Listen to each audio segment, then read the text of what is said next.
बिस्मिल्लाहिर्रहमानिर्रहीम। अस्सलाम वालेकुम। आप देख रहे हैं हालात। मैं हूं सईद चौधरी। DGISI, नए DGISI नदीम अहमद अंजम साहब, उनको क्या चैलेंज दरपेश होगा, इस पर बात करेंगे। और फिर जो बिल हैं जो मंजूर हुए हैं 17 नवंबर को मुश्तरका इजलास में, उस बारे में बड़ी कन्फ्यूजन है। कोई कह रहा है जनाब वज़ीर भी अजीबोगरीब बातें करें, कोई 8 बिल पास हुए हैं, कोई 24 बिल कह रहे हैं पास हुए हैं, कोई 70 कह रहा है, कोई 69 कह रहा है, कोई 61 कह रहा है। ये अजीबोगरीब एक क्रमशः मचा हुआ है। असल में सूरत हाल ये है कि बड़े बड़े सीनियर साफ़ी भी ना इसमें थोड़े से कन्फ्यूज इसलिए हो जाते हैं कि हुकूमत बड़ी करू है, इस पर एतबार किसी को नहीं। कोई पता नहीं कौन सा कह दें बिल जनाब ये तो हमने पास कर लिया है। तो उस क्रमश में जब अपोजिशन वाले बाइकाट कर गए थे उस दिन जनाब ये पास हो गया था। क्या ऐसा मुमकिन है? ऐसा हो सकता है? असल बिल कितने थे, इस पर बात करेंगे। और वो जो बिलों वाली बात, उसी तरह जिनकी हुकूमत की बेयकीनी की सूरत हाल, उसी वाले से हम बात करेंगे कि मियाँ नवाज शरीफ की जायदाद की नीलामी जो है, हुक्म इम्तनाई के बावजूद ये कोशिश की गई कि उनकी ज़मीन शमीन जो है वो नीलाम हो जाए। नीलामी का आर्डर है और वो असल में ये जो था ना एवनफील्ड रेफरेंस, उसमें इनको कोई 80 लाख पाउंड का जुर्माना हो चुका हुआ है मियाँ नवाज शरीफ को। और वो जनाब रिकवरी के लिए पहले भी एक जायदाद उनकी नीलाम हुई थी शेखुपुरा में शायद, या इधर उधर। वो नैब ने जो हुक्म जारी कर दिया जनाब नीलामी करें। और जो अपना जो कमिश्नर है, एडिशनल कमिश्नर रेवेन्यू, उन्होंने 2 जायदादें 2 जगहों पे, 2 असिस्टेंट कमिश्नर्स की जो हदूद हैं उनके अंदर 2 मुख्तलिफ जायदादें नीलामी के लिए इन्होंने हुक्म जारी किया था। वो आज यानी आज के दिन 19 नवंबर को वो नीलामी होना थी। वो एक तो कैंट के एरिया में है, इसी कैंट के एरिया में वो अपर माल और मोज़ा मियानी साहब, सॉरी मियाँ मीर साहब वहाँ पे, और दूसरी रायविंड के जो असिस्टेंट कमिश्नर हैं उनके जो इलाका है वहाँ होनी थी कोई जायदाद जो है 299 कनाल 12 मरले एक थी और 936 कनाल 10 मरले एक थी। वो जाती उमरा इधर उधर, उस पे स्टे हो गया था। और जो बोर्ड ऑफ रेवेन्यू के मेंबर जुडिशल हैं मोहम्मद यकूब साहब, उन्होंने उस पर हुक्म इम्तनाई जारी कर दिया था। 15 दिसंबर तक ये नीलामी रोक दी थी।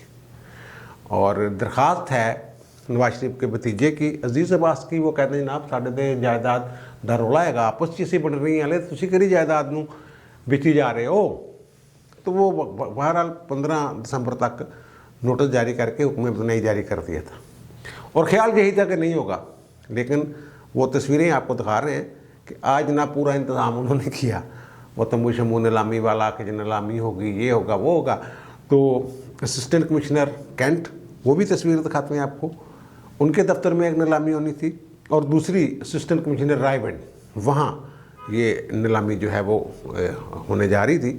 तो फिर ज़ाहिर है वो फिर बंदे पहुँचे जनाब बैनर शैनर लेके कि जनाब मुश्तरी होशियारबाश, जो ख़रीदेगा वो ख़ुद ज़िम्मेदार होगा, तनाज़ा है, स्टे है। वो तस्वीर भी आपको दिखा देते हैं हम पीछे स्क्रीन पे। तो ये सारा इस तरह की हुकूमत, इस तरह का मामला, अगर वो वहाँ नीलामी हो जाती, बावजूद इसके मीडिया पे खबरें चली हैं, बोर्ड ऑफ रेवेन्यू आपका अफसर है, ये रेवेन्यू वाले कर रहे होते हैं ना, असिस्टेंट कमिश्नर, जुडिशल अपना क्या कहते हैं एडिशनल कमिश्नर रेवेन्यू वगैरह, उन्होंने ही ये अमल दरामद करवाना होता है, वही कर रहे होते हैं।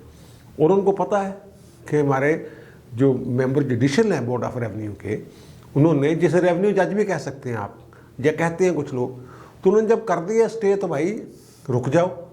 एडी की एमरजेंसी सी, अगर हाँ फ़ोन पे वो यकीन दहानियाँ करवाए, नहीं सारे वो तो स्टे हो गया हमें पता है।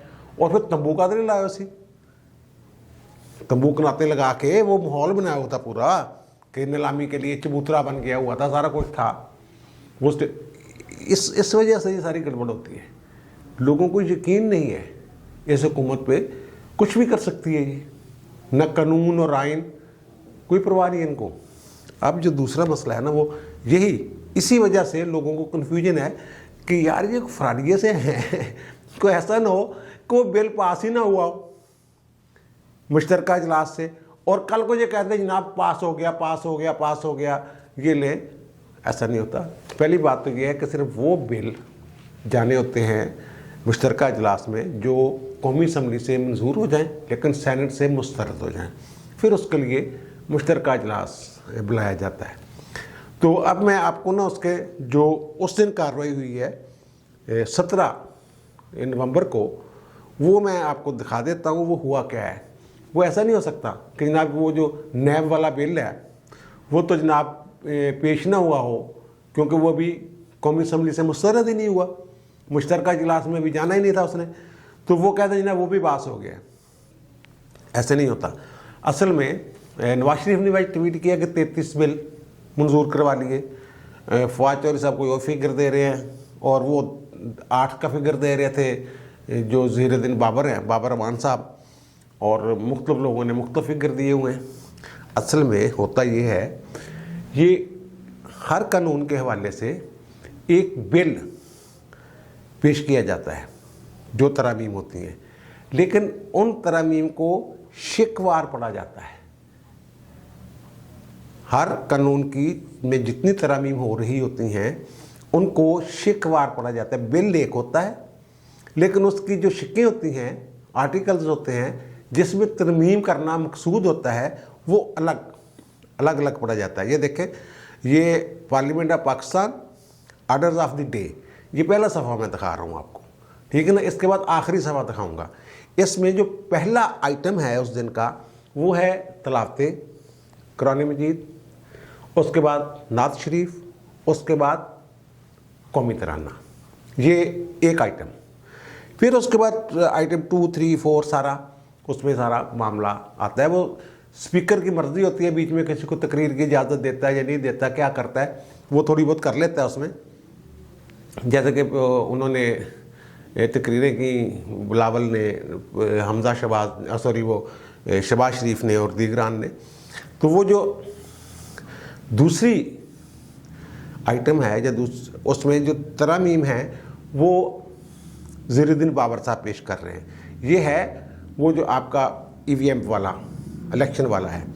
उसमें जनाब ये ज़हीरुद्दीन बाबर ने 1, ज़हीरुद्दीन बाबर ने 2, ज़हीरुद्दीन बाबर ने 3, ज़हीरुद्दीन बाबर ने 4, एक नाम वाली, इस तरह मुख्तलिफ उन्होंने जो आइटम्स हैं वो बिल एक है।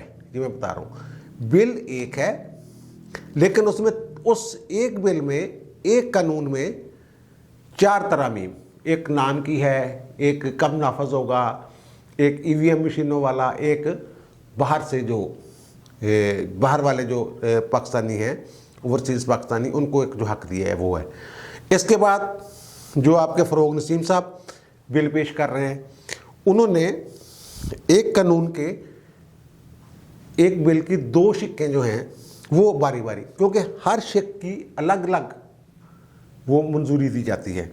उन्होंने जो बिल पेश किया था वो है उसमें रिव्यू एंड रिकंसिडरेशन का बिल था, कोई इंटरनेशनल कोर्ट ऑफ, वो कुलभूषण यादव वाला बिल फ़रोग नसीम साहब पेश करते हैं। 2 शिक्कें थी उसमें जिनमें तरमीम की गई। और अब जो एक एक का मैं गिनूंगा तो सारा आप बोर होंगे, बड़ा लंबा हो जाएगा। ये टोटल उस दिन जो आइटम थे वो थे 70। एक पहला आइटम मैंने बता दिया, वो तलावत, नात शरीफ और कौमी तराना। उसके बाद इन्होंने मुख्तलिफ जो तरामीम है, टोटल तरामीम, यानी कि एक कानून में 2 तरामीम, दूसरे में 3 तरामीम, चौथे में 4 तरामीम, 5वें में फिर 2, इस तरह मुख्तलिफ, वो टोटल आइटम थे 70। एक तलावत वाला और नात शरीफ वाला निकल गया, पीछे रह गए 69। 69 तरामीम इन्होंने की हैं, लेकिन बिल 33 थे। 33 बिल जो थे वो पास हो गए। 33 कवानीन में, अब सादा से लफ्ज़ों में, 33 कवानीन में 69 तरामीम हुई है। ये इतना था इशू था, उसको वो शक शुक में डाल दिया। हालांकि ये जो है ना मुसद्दका, ये जो उस दिन की कार्रवाई होती है, जो एजेंडा होता है या ऑर्डर ऑफ द डे होता है कि कैसे किस तरतीब से काम होना है, तो वो अपोजिशन के पास भी होता है, लिफाफों में डाल के उनको भी पेश किया जाता है, उनको भी। इसके अलावा इसमें कोई चीज़ दाखिल नहीं आप कर सकते, वो जो मैंने अर्ज़ किया है। पहला और आखिरी सफ़ा मैंने कहा है वो आपने देख लिया होगा। ये अमी शक शुक बढ़ जाता है बंदों को कि जनाब ये, क्योंकि ये बेतबारे हैं, इनमें एतबार कोई नहीं, कुछ भी कर सकते हैं ना। अब मैं क्या करूं, रावलपिंडी वाले जो हैं उन पे, और इस्लामाबाद वाले उन पे, और आपपारा वाले उन पे, किसी पे भी कोई एतमाद जो है वो बरकरार नहीं है अवाम का। और जो अपोजिशन वाले हैं वो भी अपनी अपनी गेम में लगे रहते हैं। पीपल्स पार्टी वाले आते हैं, एक बनती है जनाब ऊंचाई तक, आसमान तक एक लहर उठती है, फिर अचानक वो अपनी कश्ती साइड से कर लेते हैं और बाकी को लहरों में भवन में फंसे रहे जो फंसते हैं। और फिर नून लीग वाले भी यही हरकतें करते हैं। एक तरफ उनको कहते हैं जनाब पीडीएम को कड़ो रैलियाँ, दूसरे पासे कहते हैं कि ना बैकडोर जो है राब्ते रूबते वो रहने चाहिए। अब जो मामला हो गया हुआ है इसका बिल पास होने का, और 1 पेज 2 पेज वाली बात, ये मैं बार बार कह रहा हूँ, ये मैं कहता रहा हूँ कि जनाब अभी ज़ल्ज़ले आएंगे। अगर आप मेरे आपने व्लॉग पिछले सुने हैं, ज़ल्ज़ले आएंगे लेकिन तहे वाला नहीं हो जाएगी सारी बिल्डिंग, वो कुछ टाइम लगेगा। अभी ज़ल्ज़लों का टाइम अभी है, छोटे मोटे जो ज़ल्ज़ले हैं ऐसे बुंचाल सा आएगा, हरकत होगी, इधर होगी उधर हो गया। अब एक शोशा कह लें आप, या एक पैगाम इस तरह का किसी न किसी अंदाज में देने की कोशिश की जा रही है कि जनाब अगर तो अपोजिशन वाले इसको एतमाद चिकनी समझेंगे कि जनाब हमें एतमाद में लिया था कि ये करेंगे, लेकिन यहाँ तो बिल ही पास करवा दिए और ये हमारे एतमाद को ठेस पहुँची है, तुसी अपने करते अपने से कर। बाजवा साहब पे ये सारी गेम बाजवा साहब की है, क्योंकि हेड वो हैं, उन्होंने ही सारा कुछ करना। यार पता क्या, जो जर्नैल होते हैं उनके और बड़े मसाइल होते हैं। वो कहते हैं, एक साहब मुझे बता रहे थे रिटायर्ड अफसर आर्मी के, कि मेजर जनरल को 4-5 इंटाइटल होते हैं वो प्लाटों के, कुछ ज़मीन होती है। लेफ्टिनेंट जनरल जो होते हैं जो कोर में लग जाते हैं वो तो DHA के चेयरमैन भी वही होते हैं। इस तरह के वो एक जो वाइस चीफ ऑफ स्टाफ थे ना मुशर्रफ के, उनके बारे में केस पेंडिंग है, अनाम रहीम साहब का किया हुआ है। उन्होंने 85 प्लाट लिए थे। अब एक मसला और भी हो जाता है, वो ज़ाहिर है नौकरी कर रहे होते हैं, सारी ज़िंदगी वहाँ गुजार दी होती है, इज़्ज़त कमाई होती है वहाँ, और ये अगर कोर्ट मार्शल हो जाए किसी का, जैसे जनरल अब्बासी का हो गया था, तो उसकी जायदाद भी ज़ब्त कर लेते हैं। वो जितनी भी जायदाद पूरी ज़िंदगी कमाई गई, और फिर उनको जनरल अब्बासी जो थे उनको तो जो आर्मी का ग्रेव यार्ड है वहाँ भी दफनाने की इजाज़त नहीं मिली थी। ये भी मुझे एक अफसर ने बताया है। उनके अपने मसाइल हैं, इज़्ज़त के साथ वो रिटायर होना चाहते होते हैं, वो हर वक्त लड़ाई झगड़ा ये वो, अफसर के सामने तो नहीं खड़े हो सकते। यही तो डिसिप्लिन है हमारी, इसीलिए तो हमारी फ़ौज जो है वो दुनिया की बेहतरीन अफवाज में से है कि वो अपने आर्मी चीफ को डिसोबे नहीं करते ना, बल्कि सोच भी नहीं सकते। एक तो वहाँ ये सख्त कवानीन, दूसरा वो उनकी तरबियत कुछ ऐसी होती है। तो अब वो ये कह रहे हैं, एक उनको दाना कह लें आप, दाना डाला जा रहा है, और ये मुस्तनद हवालों से बात सामने आई है कि जनाब आप वादतवादी ना करें। अगर वादतवादी की तो फिर ये सारे जो ना बैकडोर राब्ते शाब्ते ये फिर रुक जाएंगे, और ये हो जाएगा वो हो जाएगा, वो जनाब ये ज़मानत ले लें और वो ज़मानत दे दें, ये कर लें और वो कर लें। जो आपको लोग जिनके पीछे पड़े हुए हैं आप, जैसे जनरल फैज़ हमीद का कह लें आप, कि उनको रास्ता दें और अपने लिए रास्ता बनाएं, वही सारी बातें। और वो मैं बार बार कहता हूँ, मुदारुल महाम नवाज शरीफ है, नवाज शरीफ ने जो करना है वही हतमी जो है फैसला होना है दोनों तरफ से। अगर वो चाहते हैं कि लम लेट हो जाएं और इक़्तिदार पे में हिस्सा ले लें तो ये भी ठीक है। अगर वो चाहते हैं कि ये सिस्टम जो 70-75 साल से इस मुल्क पे जबरन नाफज है, इसका खात्मा चाहते हैं, फिर वो अपना वो करें लड़ाई। अभी मैंने पिछले भी लाख में जिक्र किया, भारत में नरेंद्र मोदी को, ये वो कहते हैं कि नरेंद्र मोदी की पूरी सियासी ज़िंदगी से सबसे बड़ी शिकस्त है जो 3 बिल उन्होंने किसानों के एहतजाज की वजह से वापस ले। यार ऐसे ही होता है, वो कुछ नहीं होता, वो अपनी कौम के ऊपर थोड़ा किसी ने गोलियां चला देनी होती है। मसला ये है कि अवाम को निकालना एक मसला होता है कि अवाम को निकालना कैसे है। अवाम निकलने के लिए तैयार हैं। ये नहीं हो सकता कि तहरीक लब्बैक की तरह वो उस जज्बे के तहत कि जनाब 25,000 बंदा निकला है और इस्लामाबाद तक वो 30 हो गया है, ये चलता जा रहा है। ऐसे मुझे मुश्किल लग रहा है कि इस तरह का कोई काम कर लेंगे। मौलाना के पास ये अफरादी क़ुव्वत मौजूद है, मौलाना एक बड़ी तादाद में लोगों को ला के बिठा सकते हैं। बाकी जो यहाँ से शुरू होने वाले हैं ना, वो जैसे उनका काफ़िला चला था मुझे क्यों निकाला वाला नवाज शरीफ का, उस तरह जीटी रोड पे बन सकता है मोमेंटम। तो लोग आते जाएंगे, फिर जाते जाएंगे, फिर जब धरना होगा तब फिर एक मुसीबत इस्लामाबाद में फिर तल्ली। फिर इस्लामाबाद ज़ाहिर वो जुड़ा हुआ है, रावलपिंडी और इस्लामाबाद साथ साथ ही हैं, तो वो फिर मसला तो दोनों तरफ ही होता है। तो ये इस तरह की कुछ बातें की जा रही हैं। और मुझे भी एक साहब का फ़ोन आया कि पिछले विलाग में या उससे पिछले विलाग में आपने कहा खातिर जमा रखे, उनका ही थोड़ी इतला ठीक है। मैं कहा यार दाना ना पाओ, मैं तो पहले भी ये कहता रहा हूँ कि ये नूरा कुश्ती भी हो सकती है। और मैंने ये कहा था, एक पूरा विलाग किया था जिस दिन नवाज शरीफ पेश हुआ है उसमें सुप्रीम कोर्ट में, तो उस दिन मैंने कहा था तमाम अदारे अपने अपनी साख बहाल करने के लिए, लोगों का एतमाद बहाल करने के लिए ये लगे हुए हैं कि अब कुछ ऐसे इकदाम कर दें, कुछ ऐसे अहकाम जारी कर दें, कुछ ऐसा कर जाएँ कि अवाम समझे कि नहीं ये तो ठीक हैं। और मैंने कहा था कि वो होना कुछ नहीं है। उसमें जो आर्मी पब्लिक स्कूल वाला केस है, वो इमरान खान की इमेज बिल्डिंग की जा रही है कि वाह वाह वाह वाह देखो वज़ीर-ए-आज़म पेश हो गया, और सुप्रीम कोर्ट वाह वाह वाह वाह वाह वज़ीर-ए-आज़म को बुला लिया। तो उसका नतीजा मैंने बता दिया था कि क्या निकलना है। वो रहील शरीफ को उन्होंने करना है उसका उनका ट्रायल, या उस वक्त के आर्मी चीफ थे उनका करना है जो इंटरनेशनल ने बनवा रहे थे। और ये जो हैं आपके रावलपिंडी वाले, ये अपनी इमेज बिल्डिंग पर लगे हुए हैं कि जनाब वो एक पेज पे बड़ी बदनामी होगी, सिक्योरिटी रिस्क बन गया है, ये हो गया वो हो गया है। हम भारत के साथ साफ़ी के साथ बात करते कहते हैं भारत के साथ अच्छे तल्लुकात बनाना चाहते हैं, इन्हें लीक कर तक नहीं करने ऐसी तल्लुकात की तजारत के लिए वो मंजूरी होगी। कबीना में जाके फंस गया मामला।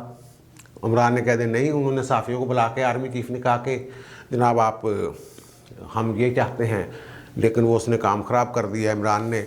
और ये वही बातें बोते, लेकिन वो अब भी ये कह रहे हैं, आज भी अभी 1 घंटा पहले, नहीं वो आप खातर जमा रखने वाली बात ही ठीक है, तो कुछ ना कुछ देख लीजिएगा।